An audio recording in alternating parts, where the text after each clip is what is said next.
It's really confusing when we meet someone that shows all the signs of them wanting to see us again and spend more time with us, but then we don't hear from them. And there are a few patterns that I consistently see that has a lot of women confused about why this happens. So I'm gonna shed a light on a few of the most common scenarios that happens where a guy shows a lot of interest, but then he suddenly disappears. But before we get into that, you know I love working with you guys one-to-one in our sessions. So if you want to get your first session with me, just click the link below. So the first scenario, the one night stand. This is the guy that you met on a night out and you went home with him that same night. And the sex was great, which is uncommon for a one night stand. You went home with him, you enjoyed the conversation, he showed lovely affection, you had a really great time. But at this point, you don't really know what he's looking for, so you don't assume anything. You don't make any assumptions about what his intentions are. Anyway, so the morning comes and he doesn't just try and rush you out the door as quickly as possible, but he actually makes an effort with you. Maybe he made you breakfast, he had a cup of tea waiting, he put avocado on your toast. That's a really big thing. He treats you like a real house guest as opposed to just trying to shoo you down the hallway before his housemates wake up. He makes you feel that the short time that you've spent together, he actually really appreciates it and that he would want to do it again. So you're on your way out the door, you're saying bye, and he asks for your number. And you're like, wait a minute. Have I struck gold? You meet this guy, you have a really great night, you have a really lovely morning together, and he asks for your number to see you again? He's treated you better than half your exes have, and he has full intention to make sure that he does it again? So you give him your number, he says he'll drop you a message, but that message never actually comes. Why would a guy make such an effort with you but then not actually follow through? So first, it's really important that we understand a couple of things. We need to acknowledge that in the dating world of people dating and going out, it is very easy for guys to be vilified. Much more so than, our female counterparts. Now, that's not me saying that there aren't some bad guys out there who just act in a very selfish way, not caring about the impact they have on women they come across. But in the grand scheme of things, when you hear a lot of bad dating stories, more often than not, it is the man who is the villain in the story. Sometimes justified, sometimes unjustified, but still widely accepted. And guys know this. So this makes a lot of really good men really self-conscious about appearing like the bad guy in a story of a girl that he's met. Because the reality is, a lot of the time in dating scenarios, guys can often be held responsible for the decisions and emotions that a woman has with him. I'll give you this quick example so you know what I mean. There was one point where I had a friends with benefits situationship with a girl that I was working with. I know, don't get your honey where you make your money. I've learned my lesson now, but I was young and naive then, okay? Anyway, so I had a situation with this girl and we both knew what it was. We both agreed that we're just having fun and we could date other people. And our agreement was, okay, if we start to date someone else more seriously, we just communicate that to the other person and we call it a day. So we're having fun and it's been a couple of months now and it gets to a point where she grows feelings for me. Now, I had come out of a relationship recently, I wasn't really in that place, so I didn't feel the same way. So I openly said, you know what? I don't feel the same way, so maybe I think we should stop doing this. And I just want to bear in mind that this woman, was actually older than me. So we have that chat and she goes, you know what? Let's carry on. We have a great time and stuff. Look, it's just a crush. I'll get over it. So for me, I'm like, all right, well, she's attractive. I enjoy what we have. If she says that, then cool, let's carry on. Fast forward a couple of months later, we have the same conversation again, except for this time, she's more into me, my feelings haven't changed, and she's really hurt at this point. And at that point, it had to end, and it didn't end in the best way that I would have liked. And when other people hear this story, I was named as the bad guy. And for me, I'm thinking, well, I've been completely honest and transparent, right? You're a grown woman, you can make the decisions yourself, right? She decided to carry on, right? And I was happy to, of course. But I was still held responsible because she was the one who ended up being upset, even though it was technically, she had a hand to play in it as well. Now, don't get me wrong. If I was in the same situation again, I would 100% call it off from the first conversation, even if they really wanted to carry it on. And the reason I would do that is not because I wouldn't want to carry on, but it's because I know that if we carry on and things don't go well, I know I'm gonna look like the bad guy, even though this girl was older than me. So I just want to share that with you, just to give you my own personal experience of how I've been held responsible for the decisions of another woman. And for a lot of good guys, they're very worried about this. So he would rather be the guy who treated you really well on a one-night stand than to just be like, oh, hey, just so you know, this was just sex for me, so you can leave now and I have no intention of seeing you again. He would rather be the really good guy who never called than the really bad guy in your story to other people. This next scenario is the one and done.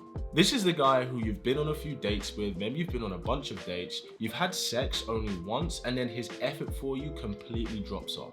And for this particular situation, there's usually two reasons why this happens. The first reason is maybe as a woman, you made him wait for quite a substantial amount of time before anything physical happened, and he feels that he's been investing a lot in you, a lot of time, a lot of talking, he's been taking you out on dates all the time. But if he feels that you're kind of making him wait and you're just extracting all that energy and stuff from him for as long as possible, he may think that you're trying to play him a little bit. And if he thinks that you're trying to play him, he then goes, okay, well, you know what? As soon as I've had sex with her, which is ultimately why he actually invested in the first place, then he's gonna go. He's gonna dip. Now, that may not be the only reason why he was investing, but obviously we have to be real. Physical intimacy is the main reason why a guy begins to pursue a woman. Now, you may be thinking, but the reason I made him wait is because I know having sex too quickly with a guy can ruin the chances of him taking me seriously, which you are absolutely right.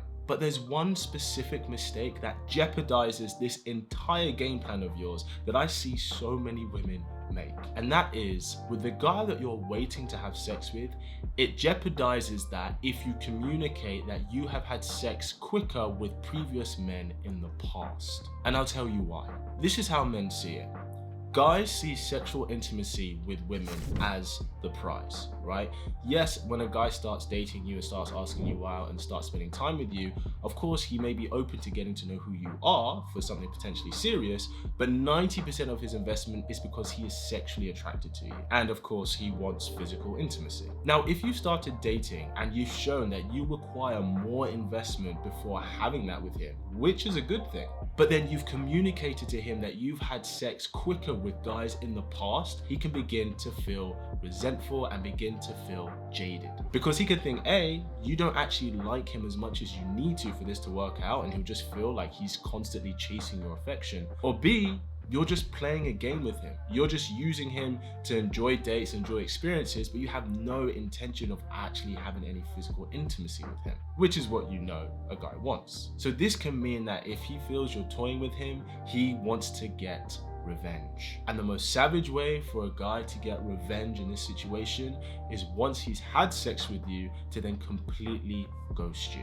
And it's savage, I know, but this is going to be even more the case if he's a very prideful man. And all of this came from the simple fact that you said to him that you'd had sex with guys quicker in the past. Because the truth is, it makes him feel less valued, it makes him feel that he's not good enough, and it makes him feel rejected. And the number one thing people want to do when they feel rejected or closed off by someone is to get revenge. Doesn't make it okay, but it happens. Now, I get the reason you made him wait is because you like him. But because of what sex means to men, it's really difficult for them to understand this logic.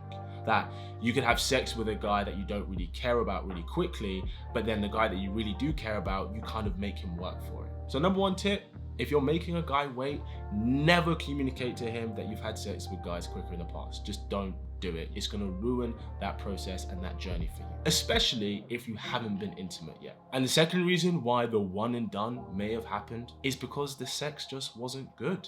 It could be the chemistry wasn't right, it could be the rhythm wasn't that good, it could be the hygiene wasn't that good. Sex is a very significant part of a man's continued investment. And if he isn't enjoying the sex for whatever reason, it means that the level of his investment is going to drop dramatically because he's no longer seeing you as a romantic potential. Essentially, the only thing left for him if he decided that he doesn't want to have sex is friendship. But if he's not looking to be making new friends, then he's just gonna move on.